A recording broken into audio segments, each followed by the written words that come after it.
नमस्कार, मैं करमपाल। आप देख रहे हैं पड़ताल टीवी। अमेरिका में रह रहे लाखों विदेशी नागरिकों, खासकर भारतीयों के बीच इस एक जो यूएससीआईएस का सरकारी मेमो है, उसको लेकर हड़कंप का माहौल है, पैनिक का माहौल है। सोशल मीडिया पर यह खबर बहुत तेज़ी से फैली कि ट्रंप प्रशासन के यूएससीआईएस ने अमेरिका के भीतर ग्रीन कार्ड यानी एडजस्टमेंट ऑफ स्टेटस देने पर पूरी तरह से रोक लगा दी और अब हर किसी को अपने देश वापस जाकर ग्रीन कार्ड लाना होगा। खूब खबरें चली हैं, हमने भी इस बारे में खबर दिखाई और अमेरिका से हमने ओम वर्मा जी से लाइव भी लिया। लेकिन सच क्या है? क्या वाकई H1B, F1, H4 के वीज़ा, फेंस वीज़ा वालों को अमेरिका छोड़ना पड़ेगा? क्या टूरिस्ट यानी B1, B2 वीज़ा पर आकर अमेरिका में ग्रीन कार्ड अप्लाई करने का रास्ता हमेशा के लिए बंद हो गया है? और सबसे बड़ा डर उन लोगों का है जिनके केस पहले से फाइलों में दबे हैं, यानी पहले से पेंडिंग I-485 मामलों पर इसका क्या असर होगा। साथ ही जो डंकी वाले हैं, जो डंकी रास्ते से जिन्होंने एंट्री की है इलीगल रूप से, उनका भविष्य अमेरिका में क्या होगा, आज इसी मुद्दे पर पड़ताल करेंगे। यूएससीआईएस ने जो मेमो जारी किया था उस पर ऑफिशियल क्लैरिफिकेशन भी दे दिया है, तो इस पूरे जो विवाद है इसका वर्ड टू वर्ड विश्लेषण करेंगे, उस क्लैरिफिकेशन के बारे में विस्तार से जानेंगे। दरअसल यूएससीआईएस ने एक नया पॉलिसी मेमोरेंडम जारी किया था। इसमें इमिग्रेशन ऑफिसर को निर्देश दिया था कि अमेरिका के भीतर से ग्रीन कार्ड देना यानी एडजस्टमेंट ऑफ स्टेटस एक असाधारण राहत है, यानी एक्स्ट्रा ऑर्डिनरी रिलीफ है, और जो प्रशासनिक जो अनुग्रह है यानी एडमिनिस्ट्रेटिव ग्रेस है। ये मतलब आप किसी को एओएस एडजस्टमेंट ऑफ स्टेटस दे रहे हो, ये एडमिनिस्ट्रेटिव ग्रेस है, यानी कोई गारंटी वाला अधिकार नहीं है ये किसी का। मेमो में कहा गया कि कानून की मूल भावना ये थी कि लोग अपने देश के अमेरिकी दूतावास यानी काउंसलर प्रोसेसिंग से ग्रीन कार्ड लेकर आएँ। इस बयान के आते ही पूरे प्रवासियों में, जो इंडिया से दुनिया भर से लोग गए हैं, डर फैल गया कि अब अमेरिका के अंदर I-485 फॉर्म है वो प्रोसेस होना बंद हो जाएगा, सबको डिपोर्ट कर दिया जाएगा। लेकिन इसके तुरंत बाद यूएससीआईएस ने क्लैरिफिकेशन दिया, इस डर को काफ़ी हद तक ख़त्म कर दिया है कि आपको अपने देश वापस जाना पड़ेगा। यूएससीआईएस ने क्लैरिफिकेशन में साफ कर दिया कि कोई नया कानून नहीं बना है, बल्कि मौजूदा कानून को कड़ाई से लागू करने, सख्ती से लागू करने, धोखाधड़ी को रोकने का निर्देश दिया है। बस इतना ही उसने कहा है। लेकिन यहाँ सबसे बड़ा सवाल है, क्या सबको वापस जाना होगा? किसको जाना होगा? जवाब है नहीं, नहीं जाना होगा सबको वापस। यूएससीआईएस ने स्पष्ट किया है कि वर्तमान में अमेरिका के भीतर दाखिल हो रहे I-485 आवेदनों को खारिज नहीं कर रहे हैं, इंटरव्यू हो रहे हैं, ग्रीन कार्ड मंजूर भी हो रहे हैं। बदलाव केवल इतना हुआ है कि अब अधिकारियों को मामले की बारीकी से जांच करने, यानी टोटलिटी ऑफ क्लैरिफिकेशन सर्कमस्टेंसेस की मतलब करने के लिए कहा गया कि बारीकी से जांच करो। यदि आपकी इमिग्रेशन हिस्ट्री साफ सुथरी है और आपके पास वैध वीज़ा है तो आपको डरने की कोई ज़रूरत नहीं। इमिग्रेशन यूएससीआईएस की जो क्लैरिफिकेशन है, उसने जो भारतीय आईटी प्रोफेशनल है उनको बहुत बड़ी राहत दी है, क्योंकि डरे हुए थे वही लोग। हालांकि जो H1B है, H4 वीज़ा है, ये डुअल इंटेंट की कैटेगरी में आते हैं। डुअल इंटेंट यानी वो अस्थायी काम के साथ स्थायी रूप से रहने की कानूनी छूट उनकी होती है, इसलिए इन पर इस मेमो का कोई नेगेटिव असर नहीं पड़ेगा, कुछ भी नहीं नेगेटिव असर पड़ेगा। लेकिन यहाँ एक पॉइंट है, आर्थिक लाभ का पेंच। क्लैरिफिकेशन में बिल्कुल साफ कह दिया है कि जो लोग अमेरिका को आर्थिक लाभ यानी इकोनॉमिक बेनिफिट पहुंचा रहे हैं, यानी राष्ट्रीय हित नेशनल इंटरेस्ट में काम कर रहे हैं, वे देश के भीतर अपना स्टेटस एडजस्ट कर सकेंगे। ये बहुत बड़ी राहत H1B वालों के लिए है। लेकिन F1 वीज़ा वाले जो अंतर्राष्ट्रीय छात्र हैं, OPT, STEM OPT वालों के लिए थोड़ी चिंता की बात है।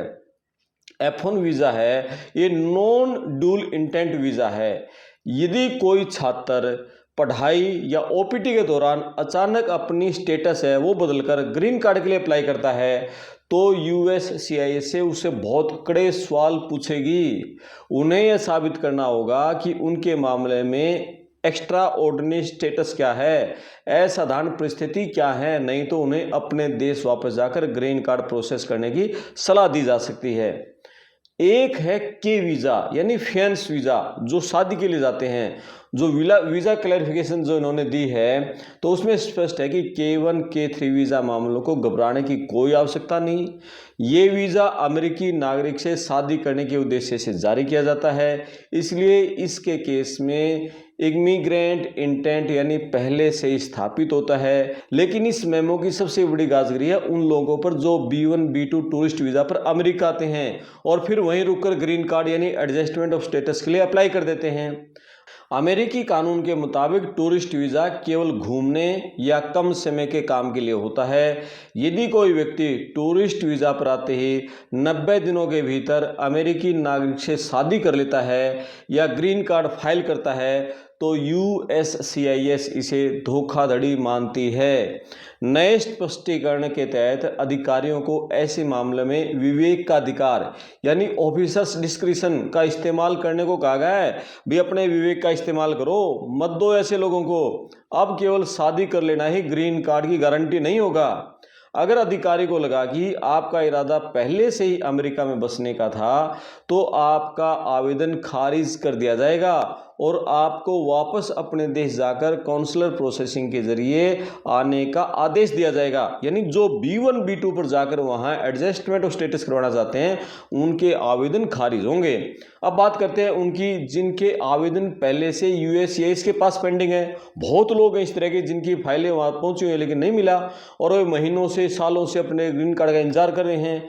आपके लिए समझना बेहद जरूरी है कि ये मेमो कोई नया कानून नहीं है, जो पहले से वही कानून है। एक पॉलिसी गाइडलाइन जारी की थी मेमो की। इसका मतलब ये है कि उन सभी मामलों पर भी लागू होगा जो इसमें पेंडिंग हैं और जिन पर अधिकारियों ने अभी तक कोई अंतिम फैसला नहीं लिया है, उन सब पर मेमो लागू होगा। ठीक है। इसमें एक सवाल ये है, क्या जो पेंडिंग केस है वो रिजेक्ट हो जाएंगे? बिल्कुल नहीं, ऐसा बिल्कुल नहीं है। अगर आपका केस पूरी तरह से लीगल है, वैध है, आपके सारे डॉक्यूमेंट असली हैं, आपका स्टेटस हमेशा लीगल रहा है, तो पेंडिंग केस पर कोई कोई दिक्कत नहीं है, कोई खतरा नहीं है उसको। लेकिन जिन पेंडिंग मामलों में जो वीज़ा स्टेटस में जो बार बार बदलाव किया गया था या इमिग्रेशन हिस्ट्री में कोई गड़बड़ी थी, उनके लिए अब इन पर्सन इंटरव्यू की संभावना बहुत ज़्यादा बढ़ गई है। यानी उनके लिए दिक्कत हो जाएगी। आपकी इमिग्रेशन हिस्ट्री ठीक है तो कोई दिक्कत नहीं है। अधिकारियों को पेंडिंग केसों को दोबारा खंगालने और शक होने पर रिक्वेस्ट फॉर एक्सीडेंट एविडेंस यानी REF जारी करने का निर्देश दिया है इस मेमो के अंदर। अब बात करते हैं उनकी जो डंकी रूट से बिना कागजात अमेरिका में घुसे हैं, तो अमेरिकी इमिग्रेशन कानून यानी INA सेक्शन 245A के तहत अमेरिका के भीतर से ग्रीन कार्ड केवल वही व्यक्ति अप्लाई कर सकता है जिसकी एंट्री कानूनी रूप से जांच के बाद हुई थी। जो लोग इलीगल तरीके से, अवैध तरीके से सीमा पार करके अमेरिका में घुसे हैं, वे कानूनन अमेरिका के अंदर रहकर सामान्य तौर पर स्टेटस एडजस्ट नहीं कर सकते। बिल्कुल स्पष्ट है। पहले कई अवैध प्रवासी क्या करते थे, एडवांस पैरोल के जरिए एक बार अमेरिका से बाहर चले जाते थे और बाहर जाकर कानूनी रूप से वापस प्रवेश एंट्री कर जाते थे अमेरिका के अंदर, और फिर शादी के आधार पर अंदर ही ग्रीन कार्ड का केस है वो फाइल करते थे। इस नए मेमो ने इस लूप होल को पूरी तरह से खत्म कर दिया है। डायरेक्ट इस पर हमला किया है, इस लूप होल पर। अब अधिकारी ऐसे मामलों को जो प्रशासनिक धोखाधड़ी मानकर ये खारिज कर सकते हैं कि ये आपने पूरी तरह से यहाँ फर्जीवाड़ा किया है और वापस उनके देश डिपोर्ट करने की प्रक्रिया तेज हो सकती है। बिल्कुल संक्षेप में ये कहें कि इस मेमो का मकसद इमिग्रेशन सिस्टम को बंद करना नहीं है, बल्कि उन लूप होल और वकीलों के सिंडिकेट को ख़त्म करना है जो टूरिस्ट वीज़ा या जो इलीगल एंट्री लीगल वाले हैं उनको रातों रात ग्रीन कार्ड में बदल देते थे, उनसे बहुत मोटी फीस लेते थे। यदि आपका वैध स्टेटस बरकरार है या आपका पेंडिंग पूरी तरह से साफ सुथरा है, कोई दिक्कत नहीं है, इमिग्रेशन हिस्ट्री साफ है, कोई पैनिक लेने की जरूरत नहीं है। यदि आपकी इमिग्रेशन हिस्ट्री पेचीदा है, उसमें गड़बड़ी है, तो कोई भी कदम उठाने से पहले आप एक जो लीगल है, जो योग्य, जो सीनियर इमिग्रेशन अटॉर्नी है, उसकी सलाह जरूर ले लें। इस खबर पर आपकी क्या राय है हमें कमेंट सेक्शन में जरूर बताएं। वीडियो को शेयर करें, चैनल को सब्सक्राइब करें, साथ में घंटे वाला बटन दबाना न भूलें। मैं आपका दोस्त करमपाल, धन्यवाद।